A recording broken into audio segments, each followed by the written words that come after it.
What's up, family? Welcome back to PJ's Take. I know it's been a minute, but I'm about to start a 5 episode series entitled Let It Be in 2023. And basically, it's different things that we should let go in the new year, things that we should leave in 2022. It's different things that we should not carry with us. And I hope y'all are doing good, and I hope y'all are straight. I hope y'all doing all right. I hope y'all had a good Christmas and a good New Year's. Mine was pretty good. I was able to see my people. But today is part one of Let It Be for 2023. And today's episode is about pride. Pride. Pride. So before I get into it, when I talk about pride, I'm not saying like it's bad to have pride in your country and to like rep your flag or to rep your state's flag or whatever. I'm not saying that it's bad to like have pride in your job, have pride in doing a good job at work. I'm not saying it's prideful to it's bad to have pride in your kid. Like you're proud of your kid for doing good in their sports game, or you're proud of your kid for getting straight A's or doing something great or things like that. The pride I'm talking about is the type of pride where the only way that you like move and the only way you make it is to tear other people down to build yourself up. That's the kind of pride I'm talking about. Also, the kind of pride I'm talking about is where you just think you so flashy and high and mighty and you the best thing since sliced bread and can't nobody be you, can't nobody touch you. And well, that's a different story, but basically like can't nobody be on your level, can't nobody touch you. You're the bee's knees or whatever. But with that being said, I want to get into why we should let pride go. And one of the main reasons is because of pride, we fall. Proverbs 16 and 18 says, before destruction, hold on, actually, I'll just read it to you. So it says, pride goeth before destruction, and a haughty spirit before a fall. Better it is to be of a humble spirit with the lowly than to divide the spoil with the proud. And that's so true, and that's facts because some prideful people, they don't even realize how dangerous a life they're living because they are so blinded by their self-righteousness and their pride. Like some people, if you're watching the video, you can see me. Some people are walking around like this. This is their pride. This is pride, and this is you trying to live. And they're walking around like this. Do do do do do do. Oh, I slipped and I fell. How did that happen? Oh, I fell and I got hurt and I tripped and I got hurt. How did that happen? Because you're blinded from that pride. Pride goes before the fall. And a prime example was Lucifer in heaven. He was in there in heaven with God, and that temptation he gave to that temptation, and he thought he could be God, and he thought he could be better than God, and look what that got him. He got cast down with a third of the angels. He fell because of that pride, and that's how dangerous it could be. That's really it's not good. Like it's a very toxic trait to have. Really think about it. It's kind of like if I'm trying to walk my road, if I'm trying to walk my path, and I take one step forward, but then I take 3 steps back, I'm making no progression in life. I'm not going anywhere. Oh, I finally made 3 steps forward, but then I took another 6 steps back. Again, I'm not making any progress at all. And then I finally got up until I make 10 steps forward, and then I took 30 steps back. But now I'm just going in the wrong direction, and that pride is hurting me more than it was helping me. And because I was walking around like this with my hand in front of my eyes, with that pride blinding me, I couldn't see that until it was too late, until I fell, until I got hurt, until I slipped, until I got caught up into something that was not God's will for my life. Because I was living a dangerous lifestyle and I wouldn't take heed to anyone's conviction in my life. And another aspect of that is living self righteousness and pride really going hand in hand, because a self righteous person thinks that they have no faults. But this, if you talk to a self righteous person, this is some of the stuff that they would say, bro, I am never wrong. Like, I don't make no mistakes, bro. Like, I have never done wrong a day in my life. Like, all of my ideas and all of my plans and all of my ambitions and all of my moves are just morally better than every single one of you, better than everybody else. All of my behavior is justified. Everything I do has a valid reason for why I do it.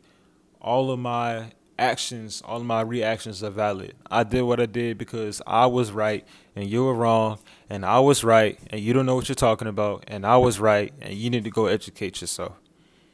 That's a self-righteous person, and that's a very toxic. And that's very toxic because the Bible literally say that we have all sinned and fallen short.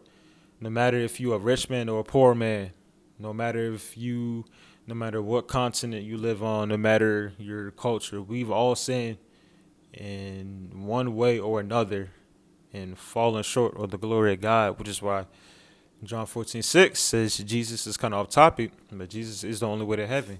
Like, our good works can't save us from our self-righteous, prideful thoughts and actions and lifestyle. That's why Jesus is the only way, because of the sacrifice that he did on the cross. Not what we say or do gets us into heaven. Because God does not bless mess. God will not bless your mess. It sounds good because it rhymes, but it's true. God's not going to honor somebody who's being a hypocrite.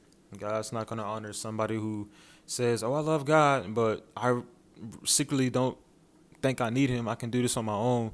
God's not going to honor that because he knows your heart. Like, you can say something out loud to man, and I say, okay, well, okay. But God knows your heart, and he'll read your heart. And then another scripture I had was Proverbs 11:2. And then it kind of goes hand in hand with the prideful thing, with the self-righteous thing. And that says that when pride cometh, then cometh shame. And then it also says, then comes, I'm going to start over. When pride cometh, then cometh shame. And then it says, with the lowly is wisdom. And that really means that a righteous person is going to follow God. Sometimes it's not easy to not give into those lusts, those temptations that you want to do. But the righteous person, the righteous man or woman is going to follow God's will. And that's how you get wisdom, by reading Proverbs and following God's will, not from trying to do everything on your own and think that you can figure out life on your own. Like, even if God don't speak to you audibly, he'll send somebody your way who he gave a gift in that area of life.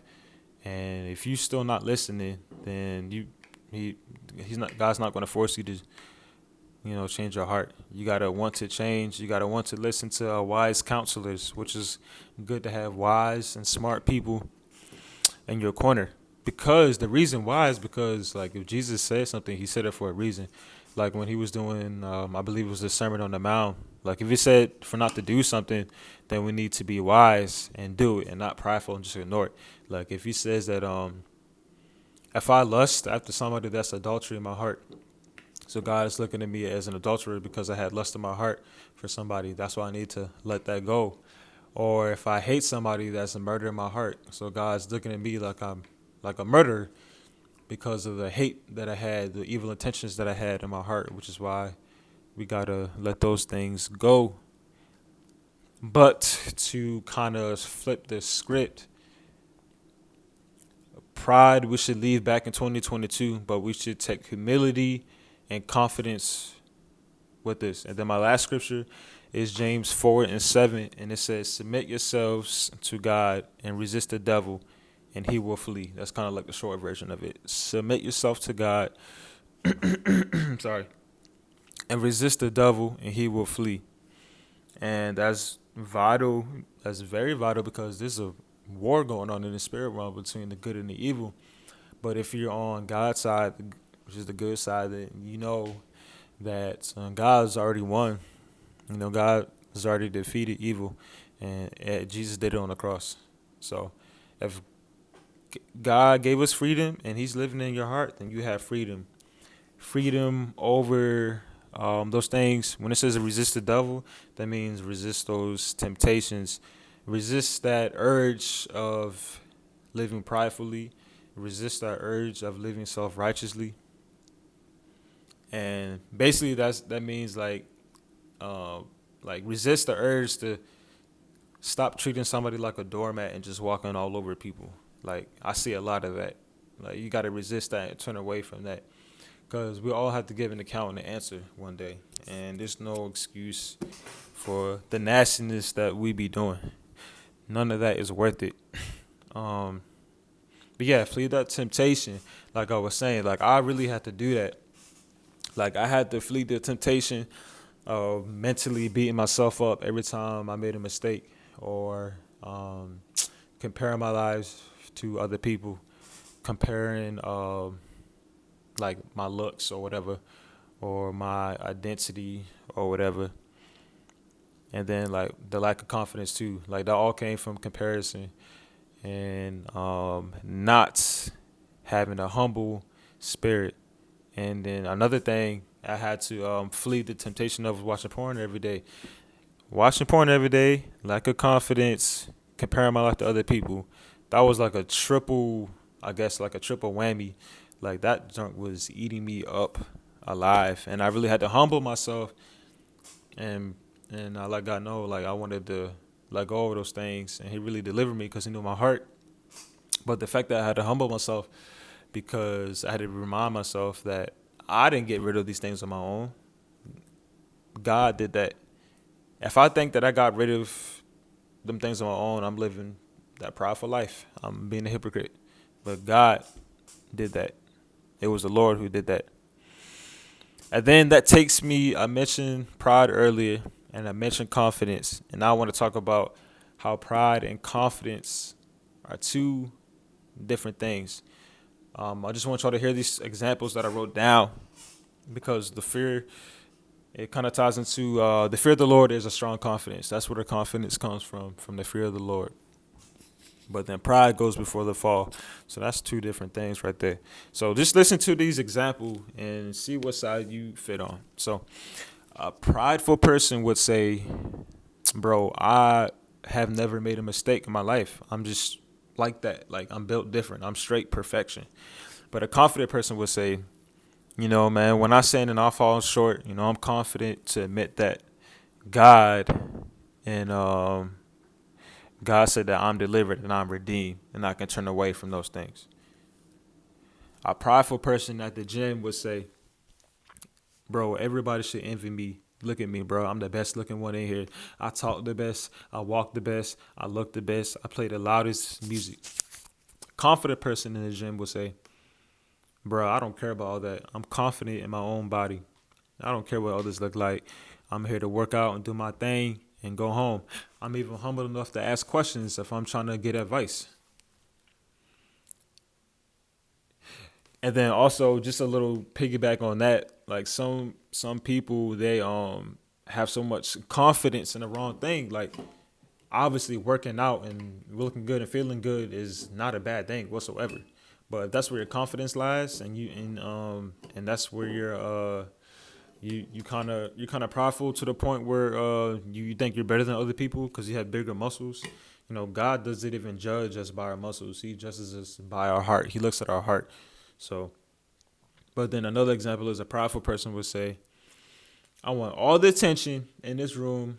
I'm finna be the loudest person in here just to be heard. I want everybody to see me 24/7.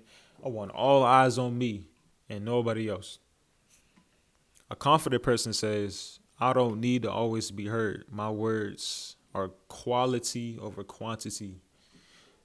My life and what I do and what I say is quality over quantity. Even when I'm quiet, that's still confident. And then final one is a prideful person going to say, I don't need Jesus to get to heaven. I'm a good person. I'm a good enough person. My works will get me in. A confident person is going to say, I trust in what Jesus spoke. And if Jesus said he was the only way, well, that's the way I'm finna go. That's the way I'm driving my car. That's the way I'm finna walk. And because of those reasons right there is an example to us of why confidence is greater than pride. And you should have make sure you're careful who's in your circle. Um, because who's in your circle is going to rub off on you. If they have bad traits that you don't want, like pride, then don't have those type of people in your circle. But if you want confident and wise people in your circle who's going to lead you down the right way, then put those people in your circle. We need to let pride go in 2023. We need to let pride go in 2023.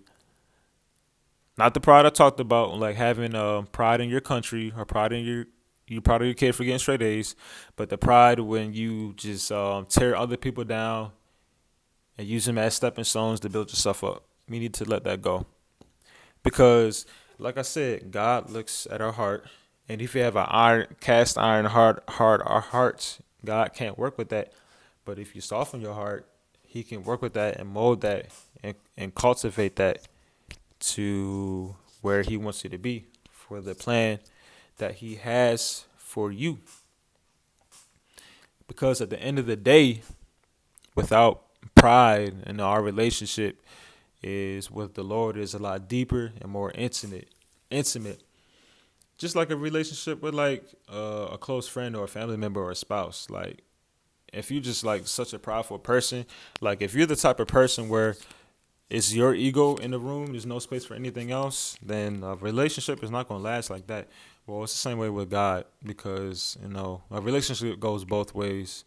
And this is kind of off topic too, but even when you just go on your own tangent, that's the good thing about, Jesus. Even when you go on your own tangent and even when you're going on your own way, He's still standing there waiting for you. He's like this. That was me holding my arms open wide. Like his arms are open wide. And that's so good. Like he's waiting for you to come back. Like he's not like, think about the prodigal son. Like the dad, he ran to him. He celebrated him. His arms was open wide. He didn't condemn him and say, how stupid of you. How could you run away after all the goodness I did, after everything I did? How could you? No, his arms are like this. His arms are open wide, waiting for you to come back. And that's why Jesus is different from a lot of religions. It's a relationship. But my take on letting go of pride is this. Just because somebody is humble, that does not make that person weak. Just because somebody is quiet, they are not a punk. Just because somebody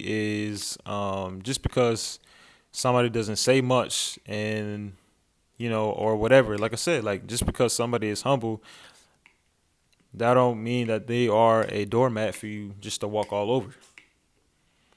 Honestly, I think it's harder to be humble than it is to be prideful. Like it's easy to say, "Oh, look at me, look at all I did," but nah.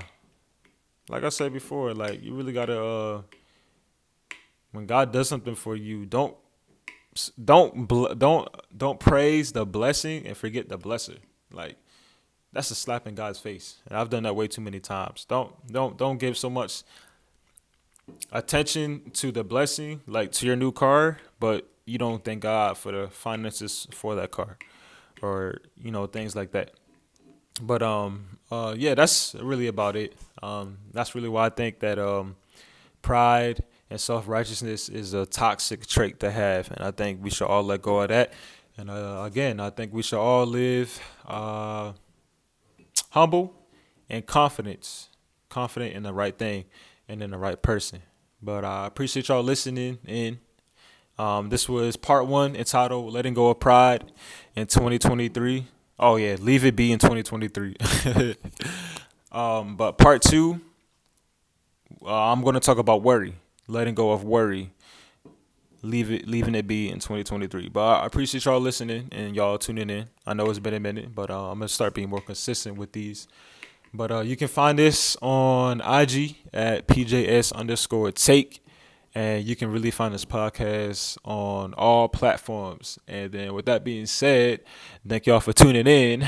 Peace and bless up. Ha.